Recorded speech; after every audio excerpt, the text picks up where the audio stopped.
What is AMH? AMH क्या होता है? AMH का फंक्शन क्या है?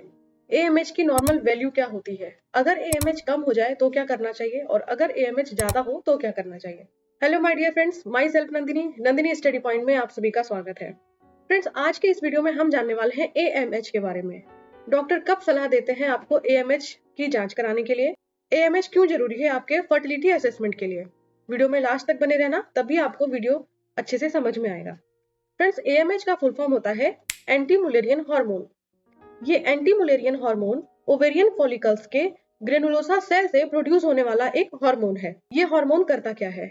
ये हार्मोन एक फीमेल के बॉडी में रिमेनिंग एग की क्वांटिटी का पता लगाने के लिए किया जाता है। साथ ही साथ फर्टिलिटी इवैल्यूएशन के लिए भी ये काम में लिया जाता है। AMH का फंक्शन क्या होता है? Follicle development regulation. Follicle development regulation का मतलब होता है कि हमारे ओवरीज के अंदर ना बहुत सारे फॉलिकल्स होते हैं, उनमें से पर्टिकुलर एक फॉलिकल्स को मैच्योर कराना, ग्रोथ कराना, देन ओव्यूलेट कराना एंड रैप्चर कराना। ये सारे फंक्शंस को कौन रेगुलेट करता है? हमारा एंटी मुलेरियन हार्मोन यानी AMH रेगुलेट करता है। ठीक है, सबसे इंपॉर्टेंट फंक्शन है AMH का। सेकंड फंक्शन क्या होता है? सेकंड फंक्शन है इसका फर्टिलिटी असेसमेंट, यानी कि AMH का वैल्यू फर्टिलिटी पोटेंशियल को असेस करने के लिए भी किया जाता है। इसका लेवल कब हाई होता है? AMH का लेवल PCOS वाली फीमेल में हाई होता है। PCOS क्या होता है, इसके ऊपर भी मैंने एक डेडिकेटेड वीडियो बनाया है। अगर आपको इन डिटेल से जानना हो कि पॉलीसिस्टिक ओवेरियन सिंड्रोम क्या होता है, कैसे होता है, तो आप मेरी उस वीडियोस को भी वॉच कर सकती हैं। अब समझते हैं कि AMH की नॉर्मल वैल्यू क्या होती है। AMH की नॉर्मल वैल्यू हर फीमेल में अलग अलग हो सकती है एज पर एज। जैसे कि अगर 25 के नीचे की कोई भी फीमेल है तो उसके में 3 नैनोग्राम पर ml AMH की वैल्यू देखी जा सकती है। इफ बिटवीन 25 टू 30 किसी की एज है तो उसमें 2.5 नैनोग्राम पर ml वैल्यू देखी जा सकती है। बिटवीन 30 टू 35 1.5 नैनोग्राम पर ml। बिटवीन 35 टू 40 1 नैनोग्राम पर ml। बिटवीन 40 टू 45 0.5 नैनोग्राम पर ml। इस हिसाब से एज के अकॉर्डिंग ये AMH की वैल्यू होती है। अब यहाँ पे एक इंपॉर्टेंट सवाल ये है कि अगर आपका AMH वैल्यू कम है तो क्या होता है और अगर आपका AMH वैल्यू ज्यादा है तो क्या होता है। सबसे पहले बात करते हैं अगर AMH वैल्यू नॉर्मल है तो क्या होता है। कई बार ऐसा फीमेल के माइंड में एक सवाल होता है कि AMH वैल्यू नॉर्मल है फिर भी प्रेगनेंसी कंसीव नहीं हो रही है, ऐसा क्यों? तो AMH वैल्यू नॉर्मल होने की वजह से जरूरी नहीं है कि हर फीमेल प्रेगनेंसी कंसीव कर सकती है। इसका रीजन ये है कि AMH वैल्यू अगर नॉर्मल है तो भी क्वांटिटी से कोई मतलब नहीं होता, क्वालिटी से मतलब होता है। अगर आपके ग्रोइंग फॉलिकल्स यानी कि जो ओवरी से ग्रोइंग फॉलिकल्स मैच्योर हो रहे हैं, उनकी अगर क्वालिटी अच्छी है तो वो एग फर्टिलाइजेशन के लिए कैपेबल होते हैं।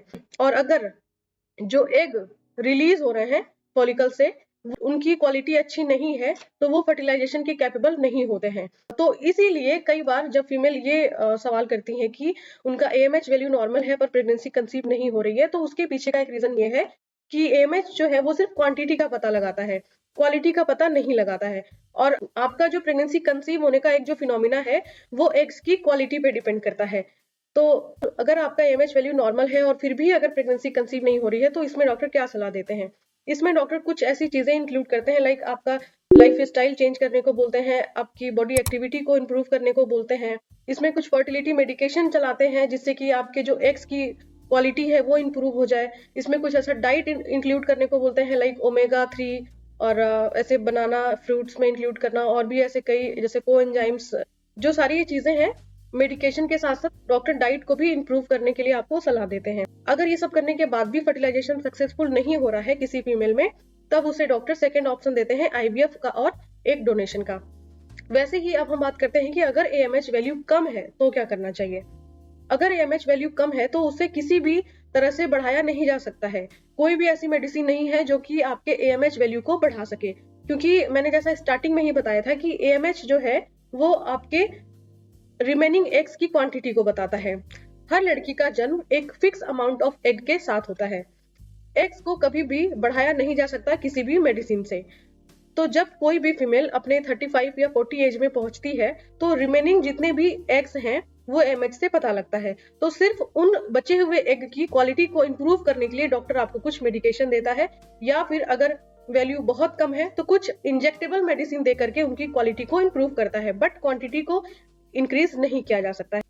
तो अगर किसी भी फीमेल में उनका AMH वैल्यू काफी कम है तब वो इंजेक्टेबल मेडिसिन लेती हैं, लाइक फॉलिकल्स डेवलप करने के लिए जो इंजेक्टेबल होते हैं, ओव्यूलेशन के लिए जो इंजेक्शन होते हैं, वो सारे इंजेक्शन फीमेल्स को लेना पड़ता है। और अगर AMH आपका 1-2 पॉइंट कम है, आपके एज के अकॉर्डिंग जितना होना चाहिए उससे थोड़ा सा कम है, तो ओरल मेडिकेशन दे करके डॉक्टर इनको इम्प्रूव करता है। और साथ ही साथ आपको कुछ जो मैंने पहले भी बताया है कि आपको जैसे लाइफ स्टाइल चेंज करना, डाइट में rich vitamin and rich omega और कुछ ऐसे मेडिकेशन, फर्टिलिटी मेडिकेशन जो होते हैं उनको रूटीन में लेने को डॉक्टर सलाह देते हैं। साथ के साथ बॉडी एक्टिविटी यानी कि योगा मेडिटेशन करने के लिए एडवाइस दे सकते हैं। इन सब के बाद भी अगर आप प्रेगनेंसी कंसीव नहीं कर पाती हैं तो उसमें भी सेकंड ऑप्शन होता है assisted reproductive techniques like IVF and egg donation. तो आई होप ये छोटी सी जानकारी आपको इस चैनल पे अच्छी लगी होगी। तो ऐसे ही और भी कई वीडियोस को मैं लेकर के आती रहूंगी अपने इस चैनल पे। तो अभी के लिए सिर्फ इतना ही, फिर मिलेंगे नेक्स्ट इंपॉर्टेंट वीडियोस के साथ। तब तक के लिए टेक केयर, बाय बाय।